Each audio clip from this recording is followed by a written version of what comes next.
All right. What's up, world? This is Truth or Lie Thursdays. Question number 4. What's God's position on his people becoming involved in social or civil protest? So my answer basically, we're not of this world. Bible says, well, Jesus said, specifically, Jesus said, my kingdom is not of this world. If it was, my servants would fight. But now my kingdom is not of this world. So basically, Jesus was talking about how his kingdom is coming later, on his second coming. And so we don't really have to physically fight for economic conquest and, political, all that stuff like that. But we do fight spiritually. We fight through prayer, we fight through fasting, we fight through speaking the truth, speaking the word. We fight through obedience. And we're called to care for people. We're called to care for the poor. We're called to care for the oppressed. We're called to speak out with our spiritual authority. Proverbs 31 basically talks about how we are to speak out for those that are oppressed and ready to die and set up for destruction. So we should be able to preach repentance to anyone. We shouldn't have fear of man, whether they be rich or whether they be poor.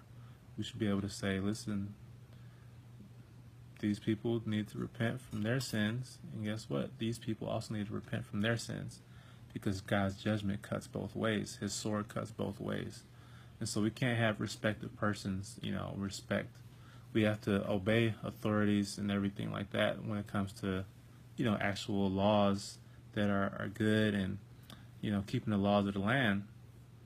But we're not supposed to just blindly obey, ungodly laws just because authority says it. Simple things like paying your taxes, doing what's right. You should be willing to be, you shouldn't be punished for doing what's wrong as a Christian, because you should be doing what's right, period. But you should be willing to suffer for doing what's right.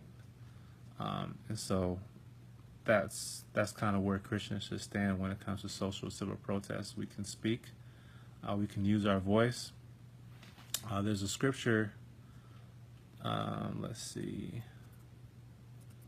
Ecclesiastes 5:8. It says, if you see the oppression of the poor and violent perverting of judgment and justice in a province, marvel not at the matter. For he that is higher than the highest regardeth, and there be higher than they. So basically our attitude should be that God is higher than everyone.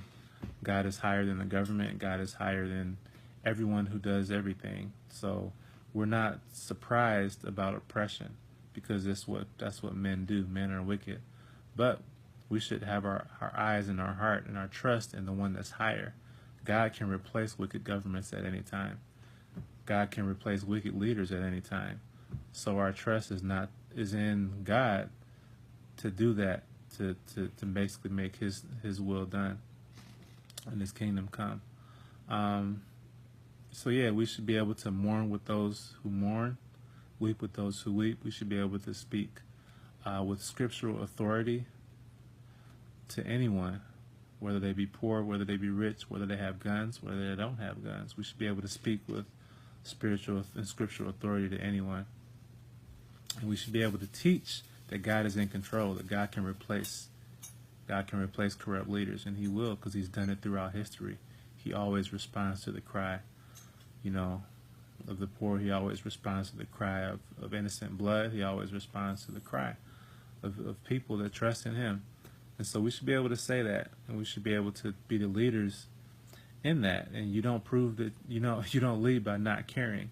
You don't lead by cowering down to the person with power, that's unrighteous. You don't lead by cowering down to that. You lead by doing what's right no matter what.